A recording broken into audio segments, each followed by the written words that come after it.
Hello, everyone, and welcome into episode 89 of the Level Flight podcast. My name is Connor. I'm joined by Brian today, and the Winnipeg Jets season is over. They get reverse swept. They lose in game 5 on home ice by a score of 6-3, and that's it. That's all she wrote for the 2023-24 season. Before we get into that, Brian, how you doing? Well, I stayed up late for that, and I mean, as a plus, Twitter was quite a playground last night, so that was a fun little That was, yeah. activity after the game. A lot of it, justified, Yeah. but no, it was a lot, and yeah, I'm exhausted. Yeah, me as well. We are recording this early. Early Wednesday morning, I should say. We want to get it over with because the season is over and we don't really want to go too long and too deep into, the loss in general. But that's what we're going to do to start off this episode. So the Jets played really good through 40 minutes. And the third period kind of let them down to fully scored to tie it 3-3 under 2 minutes into the third. And then Mikko Rantanen scores his first 2 goals of the series at the worst possible time if you're a Jets fan. And the Avs take a 5-3 lead, score an empty netter late. A lot of the discussion, like you said, on Twitter being an absolute playground was from the lines. So Cole Perfetti draws into the lineup. Colin Miller draws into the lineup. Both lineup changes that I think you and I both would say were great in our eyes. And the lines, you got Ehlers, Scheifele, Velarde. Everyone loves that one as the top line. Connor, Monahan, Perfetti, who I thought was playing great. And then to start the third period, because the Jets were losing 3-2, but winning the analytical battle for probably the first time this series through 40 minutes, going into the final 20, Rick Bowness goes back to the lines that brought him to the dance, or whatever the saying is, came with the lines that brought him, went back to Connor, Scheifele, Velarde, Ehlers, Monahan, Toffoli. Yes, it paid off immediately with the Toffoli goal, but then ultimately it burned them. And the last 15 minutes, I'd say, were the worst 15 minutes they played of the game. And the line configurations definitely had something to do with that. Just real quick, because look, we've talked about this all season. It's clear that they wanted those lines to work and they were going to literally die with them not working. So were you shocked? I'll phrase it that way. Were you shocked that even after what was a great 40 minutes, but the Jets were down 1, but just needed to kind of keep pressing, that Rick Bowness still went back to the lines that brought him? Shocked, no, because like with him, it always Mhm. felt like a possibility that Right. I've been seeing the quote thrown around a lot, and it was from an article from Murat Atesh, who obviously, as most of you know, we've had on the show several times, Yes. where it talks about how Bonus coaches by feel, and he'd rather sort of lose that way than to try and force things, which is ironic because his feel is often forcing things that don't work. Um, Yeah. I truly I don't quite understand, because I know in the post game he thought that the original configuration to start the game was just okay, and I don't know what game he was watching, because I thought they were playing fantastic. It was the best they had played all series, and whether that's because of that desperation or not, why would you change anything going into the third when you have clearly played well enough to be, either leading or at the very least tied? And the only thing keeping you from that is an own goal by Neil Pionk. Like, it's not like they Yeah. single-handedly caused it based on something stupid. That is like that was the lineup that had seemingly kind of figured out the stuff that you needed to figure out, and then you go to the lineup that lost the 3 prior games and got buried in game 1. So I don't really get the decision in any facet of it. Um, Nothing about it makes sense in terms of winning hockey games. And I truly think, and I was on some form of rambling streak on Twitter last night, where essentially you can talk about as many individual performances and who you think should have been better, who shouldn't have been. Ultimately, it lies at the feet of coaching to give them the best chance to win in terms of stylistic adjustments and lineup deployment. And as we saw as that series wore on, both of those things came back to bite the Jets and ultimately made it easier for their season to end. Absolutely. And to answer my question, I think I was shocked that they went back to it simply because I tweeted this out after the game too. I was just stunned that they went back to this because, like you said, they lost games 2, 3, and 4. And those games, like, sure, you imploded in the third period of game 3. Game 4, you imploded in the second period. You just lost the game earlier, but it was the same letdown. Um, and games 1 and 2, like, you got outplayed, and you're lucky Alexander Georgiev was like couldn't stop a beach ball in game 1, and that's the only reason you hadn't been swept. So you kind of hit this like in case of emergency break glass line configuration, and you're playing well through 20 or through 40 minutes, excuse me, and then in the final 20 you go back to the lines that you just lost 3 straight with. Um, I truly don't get it, but at the same time I do. Like, I was stunned that they did it, but at the same time I was like, yeah, I like this is just what Rick Bowness does. Those are the lines he wanted. It's what they wanted to work despite all the evidence that they don't. Um, Yep. and look, one of the biggest advantages of that lineup was the fact that the Nino Lowry Appleton line was outscoring their opponents. The Ehlers Monahan to Foley line was outscoring their opponents. But through the first 4 games of this series, that wasn't happening. The Lowry line was not outscoring their opponents. The or maybe they were drawing even with the McKinnon line, which was actually like a huge win at 5-on-5. Yep. But that secondary scoring, the Ehlers, Monahan, Toffoli, was not playing great at all. They were getting shredded. And that was the biggest advantage you had at this line. If your top line and your third line could break even, then that second line of Ehlers, Monahan, Toffoli could really pick up the slack. But they didn't all series long. And that's just the way it went. And they were kind of hoping for that top line who had a really good game 1, I will say, to carry that through, and they just didn't. And that's it's kind of fitting that that's how the Jets season ended. I don't know about you. Like, just they're playing well, they're playing to their structure. Um, all this talk all year long about how line configuration doesn't really matter, and it's the players on the ice, and it's all this and it's that, and they're playing well. They change the lines, they play worse. Simply put, like, I don't know. That's just what my eyes were telling me, but we don't have to spend too much more time on the lines. I want to talk about just the series in general because, look, I picked the Jets in 6. I believe you picked the Jets in 7. Elliot picked the Jets in 6 or 7 as well. A lot of people in this market, especially after that 7-0 win, picked the Jets to win this series. It was more of a coin flip when you looked at models and people that are analytical models, that is. Sorry, that was worded poorly. When you look at analytical models, the series was more of a coin flip. And national media members were picking the Avs, picking the Jets. It was a split series. So the Avs won in 5. Jets give up 5 or more goals in every single game. What did we miss, Brian? Where did we go wrong in our analysis before this series? And what did we maybe underrate about the Avalanche or overrate about the Jets, which resulted in kind of such an easy series win for the Avs? I think we underrated the need for adjustments in the Jets game, because they went in and changed things about how they played that won them 52 games, that got them 110 points. Mhm. Um, and then they never really went back to what made them successful until we saw in the first 2 periods of game 5. Um, but I think we underrated that. We also, I think there was a level of the ability of the speed game and Yeah. the way that clearly Jared Bednar saw something that the Jets were doing too in game 1 and shut it down entirely to avoid 7 goals going in again.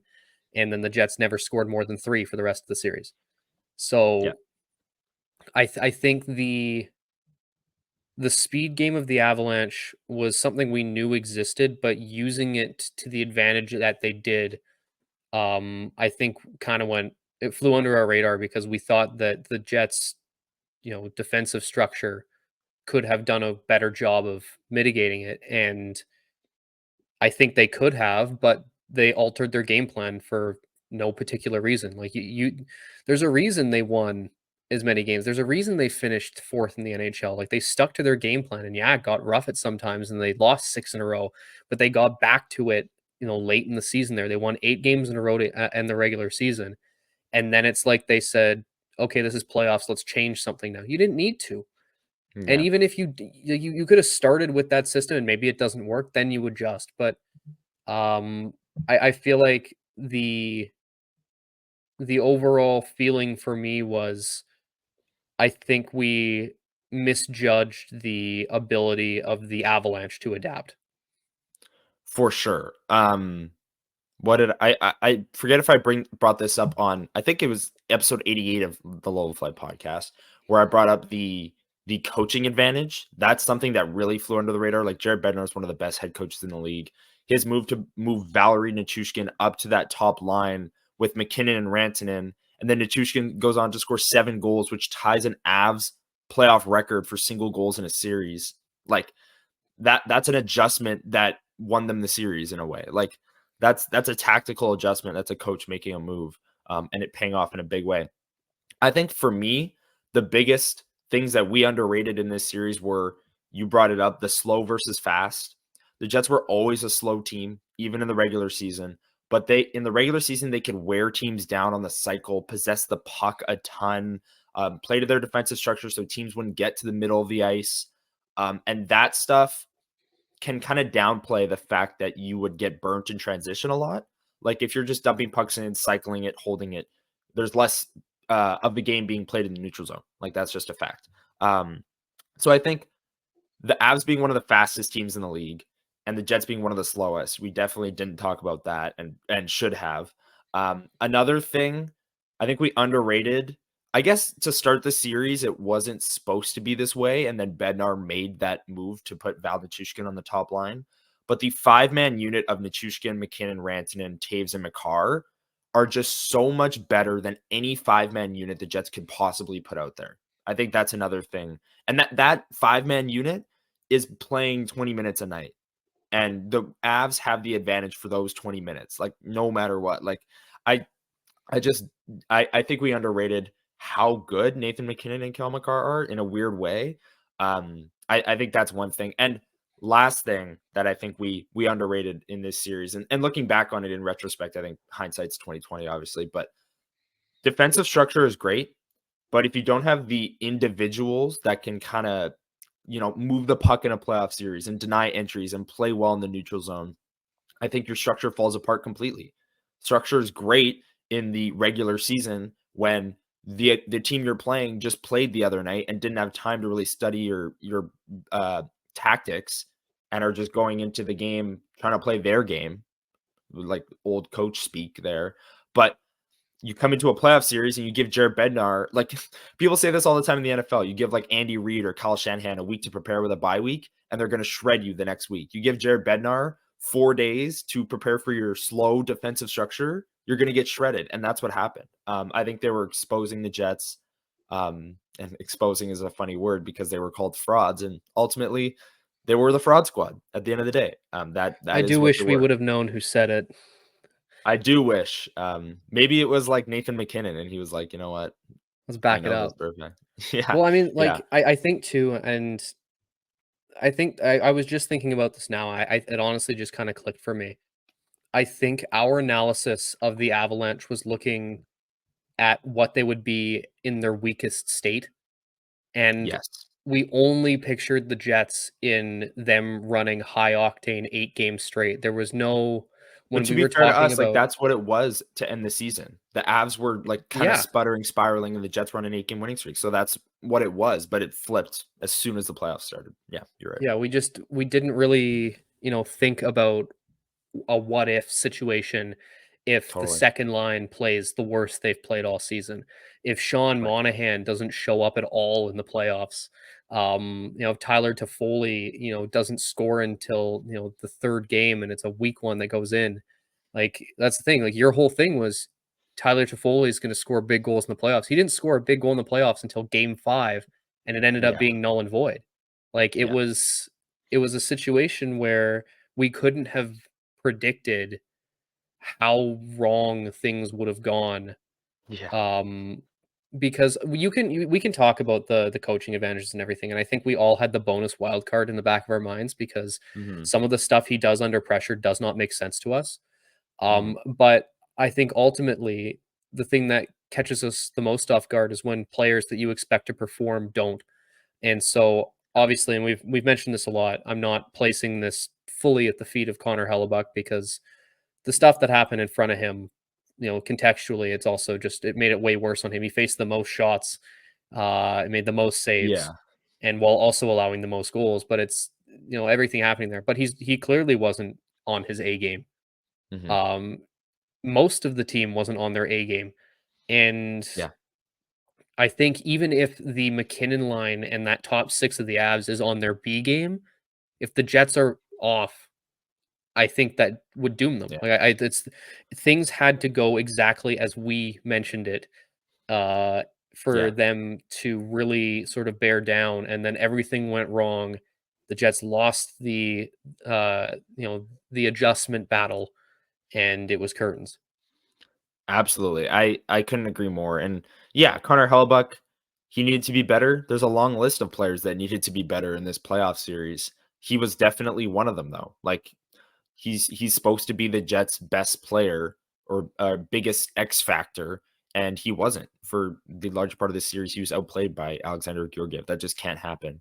Um, but I do think, to his credit, if this game looks more like the first two periods of game two, or sorry, game the first two periods of game five, if this series looks like that for the majority, I think Connor Hellbuck isn't facing the most shots, he isn't getting peppered, and maybe he's better suited to have more success going forward because he didn't just face 50 shots every single night. But that is what happened. And yeah, I think the five-man unit of the Avs that I mentioned, their foot speed, and the fact that structure can only really take you so far against game breakers, against the Hart Trophy candidate, against the modern day Bobby Orr, against one of the greatest defensemen of all time. Like structure can only account for so much. And when Nathan McKinnon and Kel McCarr are going 40 miles an hour down the middle of the ice, structure can't help you then. You got to defend some guys one on one, right? Um, Yep. and I think, yeah, again, structure is great. Rick Bowness has done a great job instilling that structure, but it's the adjustments in the playoffs that didn't follow, and their structure completely fell apart. Funny enough, right before we go to break, the Jets are the first team in NHL history to allow 5 or more goals in the first 5 games of a playoff series. NHL history. Um, Usually, because teams that allow 5 or more in the first 4 games would be swept. But the Jets scored 7 in game 1, so they won a game, and they were the first team to let in, uh, 5 in 5 games, which is unbelievable for the Jennings Trophy winning team with the Vezina Trophy winning goaltender, which is I think just furthers my point about structure only taking you so far, especially against Hall of Fame level players. But yeah, unless you have anything else on this series, we can go to break, and then we're just gonna kind of recap the season as a whole, just looking back on it. Um, was it a success? It wasn't really a failure. I'm not ready to go there. Or maybe you are. I don't know. We'll see. Listen, we're going to hear a word from DraftKings. And when we come back, we're going to talk about the Jets 2023-24 season as a whole. So stick around on episode 89 of the Level Flight podcast. The chase for the Stanley Cup is on, and if you're looking to light the lamp, nothing beats DraftKings Sportsbook, an official sports betting partner of the NHL. From the start of playoff beards all the way till hoisting the cup, DraftKings Sportsbook has you covered with same-game parlays, live betting, odds boosts, and so much more. Download the DraftKings Sportsbook app now and use code THPN. New customers can bet $5 and get $200 in bonus bets instantly. That's code THPN only on DraftKings. The crown is yours. Gambling problem? Call 1-800-GAMBLER or visit www.1800gambler.net. In New York, call 877-8-HOPE-NY or text HOPE-NY. In Connecticut, help is available for problem gambling. Call 888-789-777 or visit ccpg.org. Please play responsibly. On behalf of Boot Hill Casino and Resort in Kansas, licensee partner Golden Nugget Lake Charles. 21 plus, age varies by jurisdiction, void in Ontario. Bonus bets expire 168 hours after issuance. See dkng.com/hockey for eligibility and deposit restrictions, terms, and responsible gaming resources. Copyright NHL 2024, all rights reserved. And welcome back into episode 89 of the Level Flight podcast. My name is Connor. We're joined by Brian. Brian, when you look back, maybe 5 years from now, when you look back at this season, the 2023-24 season for the Winnipeg Jets, how are you going to characterize it? Obviously, it's different from last year. Last year, they kind of just sputtered into the playoffs, played the eventual Cup winners, who the Avalanche might be at the end of it all. But the eventual Cup winners got reverse swept. The pushback comment, like there was a lot last year that I think you could hang your hat on as worse than this year. But looking back, it's early. The season just ended the other night. But 5 years from now, what do you think you'll look back and characterize this season as? You mentioned the word failure earlier, and I wouldn't necessarily go that far. Mm-hmm. But I would say it's probably the biggest disappointment of this core that we've had, because I don't think we've Yeah. seen this good of a regular season, and the level of hope, I think, among fans of making actual noise in the playoffs. I mean, obviously we throw it back to 2017, 18 all the time, but since then, like truly, like you clearly make steps to become the team to sort of be that next step as hockey in Winnipeg, Mm-hmm. where there's never really been, at least in my opinion, the level of commitment to the roster as there was this year. Bringing in Sean Monahan, bringing in Tyler Toffoli at the deadline, that vote of confidence saying, okay, we're going all in.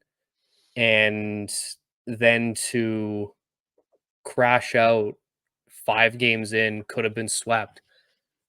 I truly, I can't see another, situation where it could be this disappointing in terms of the expectations that were had. And to think too, like there's going to be some roster changes. I think there's definitely going to be you know some disgruntled players after this year. There's going to be a lot going on in this offseason. I think a lot of questions have to be answered, but for now I think all I can feel is a level of, I feel let down by that group Mm-hmm. because it felt like they were so much better than what we saw in that playoff series. And I don't know if it was just because I don't think it was effort, because we saw a lot of guys, putting Yeah. out, Yeah. incredible efforts, but I just don't know where all of the blame lies in terms of what happened. But I feel like the disappointment for me is just, it's almost to a point where I don't know what happens next. Yeah. Like I'm with you like 100% on that. I think the disappointment like is up there with me with 2018-19, where the Jets basically returned what 95% of the roster that went to the Western Conference Finals, had an incredible first half of the season, typical Jets fashion, kind of sputtered down the stretch, but still had home ice over the St. Louis Blues, who were the best team in the NHL for the second half of the year, and lost in 6 games. But even going into that series, it was the whole can the Jets flip the switch? And they couldn't, or they did maybe, but they were an easy round one out, and that's what this core has been outside of 2017-18 is a round one out. And yeah, I think most of the disappointment stems from the fact that you did expect more. They tied a franchise record with 2017-18 for wins in the regular season. They added Sean Monahan, they added Tyler Toffoli, which everyone said at the time were incredible moves by Kevin Cheveldayoff that didn't pay off in the playoffs. Like these two players didn't play well over these 5 games. Um, again, long list of players that needed to play better in this series, but those two players, after being trade deadline acquisitions, were at the forefront. Spotlights on them a little bit as well. But yeah, I think disappointing is a really good way to put it, because I don't know, like this 5 game stretch was really disappointing in the playoffs, but before that, it was so special. Like unbelievable regular season, multiple franchise record winning streaks. They set it and then they tied it going into the playoffs. Um, there was more excitement around this team at the trade deadline than I've seen in a long time. When they acquired Foley, they had Monahan. Um, Everyone was like, "Oh, the Jets are kind of going all in here. Like this is exciting." You thought there was a long playoff run ready, and I said if the Jets go deep, Tyler Toffoli's going to score multiple big goals in the playoffs. Neither of those things happened. I mean, he did score one big goal, I guess, but yeah, I don't know, disappointing for sure because such a special regular season, so much fun was had. They were atop the league for the majority of the season, then fell off a little bit, but still finished fourth, first in regulation wins, one win in the playoffs. It's just it's crazy to think about, honestly, that's how the season ended. But again, I think we underrated the Avalanche in a big way, and their trade deadline acquisitions were a lot better than the Jets trade deadline acquisitions when you look back on the series, and that's how the season ends for the Winnipeg Jets. I do want to do like where you talked about the offseason and what might happen with the Jets. We don't need to go too deep into offseason content and narratives and stuff. But there are some pending UFAs, Dylan DeMello, Brendan Dillon, most notably are pending UFAs on the back end. What do you think, maybe just fresh off the loss, what do you think the number one priority is for the Winnipeg Jets heading into the offseason? I would say number one priority, I don't think it actually comes in the sense of signing some of their existing guys, 'cause I'm not saying they shouldn't sign like a Dylan DeMello. I do think Dylan DeMello should be a guy who comes back. I think we saw down the stretch here that maybe he's ready to take a little bit of a step back into a second pairing role. Mhm. Because there were a For lot of sure. struggles from DeMello during this series here, and down the stretch here. I don't know if maybe that's something they look at, but I feel For like the sure. biggest thing for the Jets is moving out from some of the debilitating money, um, and also I think in terms of like the money and the performance, I think a priority for the Jets should be to gauge the market for a Neil Pionk deal. Um, Mhm. I truly think that if you head into next season with him in a top 4 role again, you're kinda you're loading up your defense group for another questionable run, and how many years have we talked about how they need to solidify their top 4? Yeah. And I'm not even gonna mention the own goal because whatever, it's happened to everyone. Like, we saw Patrick Yeah. Laine a couple years back just absolutely roof one against the He actually Oilers. shot that one, funny enough. Like, that was a shot. Truly, That was a full but slap shot. Yeah. Anyways, yeah. you put that aside, you look at this series, Neil Pionk was among the worst of the performers, and obviously we mentioned there's a lot Exposed. of guys who Yeah. did not perform.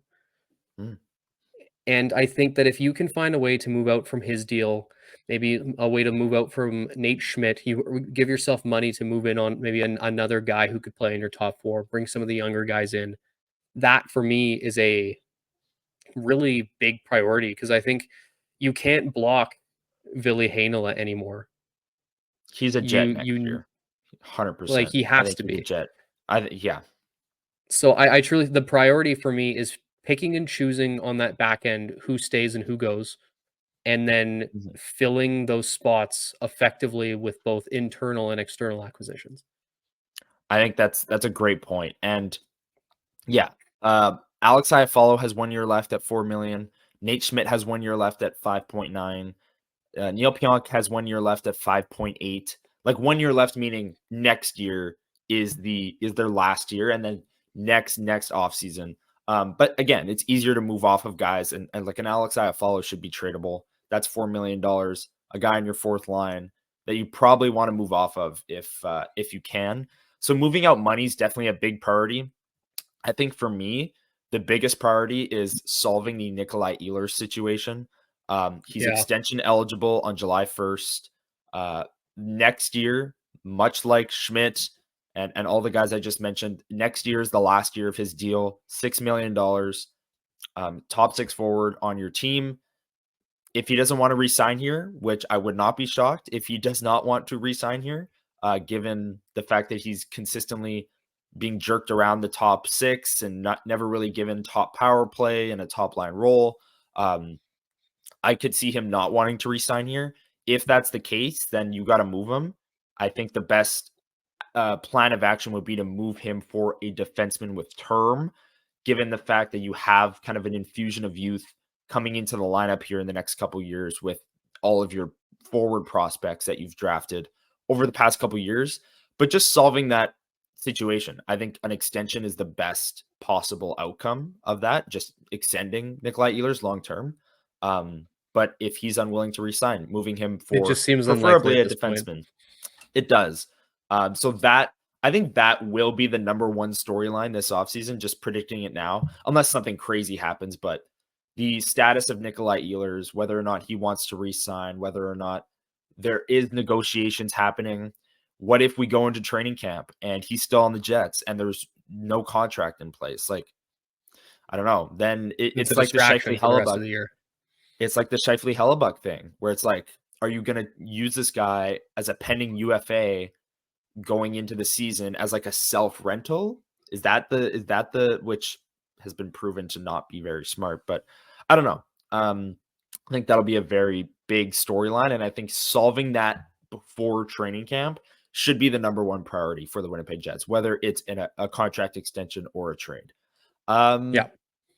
We're going to get more into off-season content and season recap content on LFP Live. Thank you to everyone who has joined us for this episode and the past 11 LFP Lives. It'll be LFP Live number 12 this Sunday at 9 a.m. So stay on the lookout for that. Brian and I are going to be there, or maybe Elliot's going to be there. Maybe we'll be joined by a guest. We will keep you updated, and we will see you on YouTube at 9 a.m. And we are also going to be dropping to one episode a week. I'm not sure if this change is coming next week or the week after, but definitely in the near future.